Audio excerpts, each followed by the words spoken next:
இப்போ குடிநீர் திட்டங்கள் ஒன்றிய அரசுலேருந்து நமக்கு ஜல்ஜீவனில் சாங்ஷன் பண்ணல. இப்போ நம்ம தமிழ்நாடு அரசு கொடுத்து ரெடியாக வச்சுருக்கிறோம். அதை பற்றியும் பேசியிருக்கிறோம். எப்படி ஒன்றிய அரசுலேருந்து அனுமதி வரலன்னா அது எப்படி நம்ம பணத்திலே நம்ம செய்யலாமாங்கிறத பற்றியும் பேசியிருக்கிறோம். எவ்வளவு சாலைகள் அடையாளம் காணப்பட்டிருக்கிறது, சாலைகள் எவ்வளவு மேம்படுத்தப்பட வேண்டியிருக்கு, எவ்வளவு பணிகள் முடிஞ்சிருக்கு? அப்படி ஒன்றும் பர்டிகுலராக இவ்வளவு கிலோமீட்டர்லாம் சொல்ல முடியாது. நம்ம சட்டமன்றத்தில் அறிவித்த சாலைகளுக்காக கொடுக்கப்பட்ட பணங்கள் அத்தனைக்கும் அட்மினிஸ்ட்ரேட்டிவ் சாங்ஷன் கொடுத்துட்டோம். எல்லா இடத்துலையும் டெண்டர் போய் வேலை ஆரம்பித்து போயிட்டுருக்காங்க. அதனால் நீங்கள் மழை காலத்துக்குள்ளார எந்தெந்த இடம் போடணுமோ எல்லாம் போட்டுருவாங்க. மலையில் தண்ணி நிற்கிற இடம் மட்டும் வெட் மிக்ஸ் போட்டு அதுக்கப்புறம் ரோடு போடுவாங்க. குடி தண்ணீர் கொடுக்கறது பாதாள சாக்கடை திட்டம் போடுறதையும் அந்த இடத்துல ரோடை வெட் மிக்ஸ் போட்டு மேடு பள்ளம் எல்லாம் பண்ணி முடிஞ்ச உடனே தான் போடுவாங்க, ரோடு போடுவாங்க. சார், பள்ளிக்கரணை சாலை விரிவாக்கத்துக்கு 52 கோடி ஒதுக்கிட்டு சொல்லியிருந்தீங்க லாஸ்ட் டைம். இப்போ இன்னும் அது விரிவாக்கம் பண்ணாமல் இருக்கு. நாங்கள் எங்கள் டிபார்ட்மெண்ட்ல இல்லை, நமக்கு இல்லை. அது இந்த டிபார்ட்மெண்ட் நம்மளது இல்லை,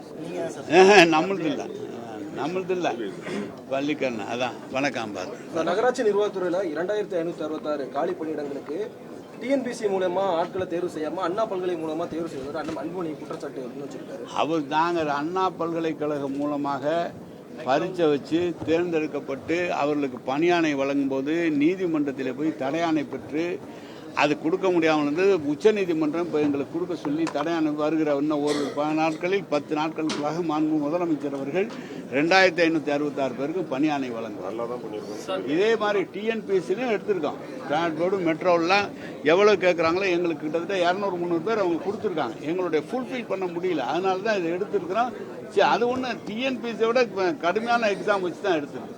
சார், ஒரு சில இடங்களில் மக்களால் தேர்ந்தெடுக்கப்பட்ட மாமன்ற உறுப்பினர்களுக்கு அதிகாரிகள் ஒத்துழைப்பு வழங்குறதுன்னு ஒரு சில கவுன்சிலர் குற்றச்சாட்டு சொல்லிட்டு இருக்காங்க. அது சொல்லுவாங்க, அல்லாது எதிர்கட்சி கவுன்சிலர் சொல்லுவாங்க. எப்படி அதிகாரிகள்லாம் ஒத்துழைப்பு கொடுக்காம கேட்டதை பூரா அதெல்லாம் ஒண்ணு சார்.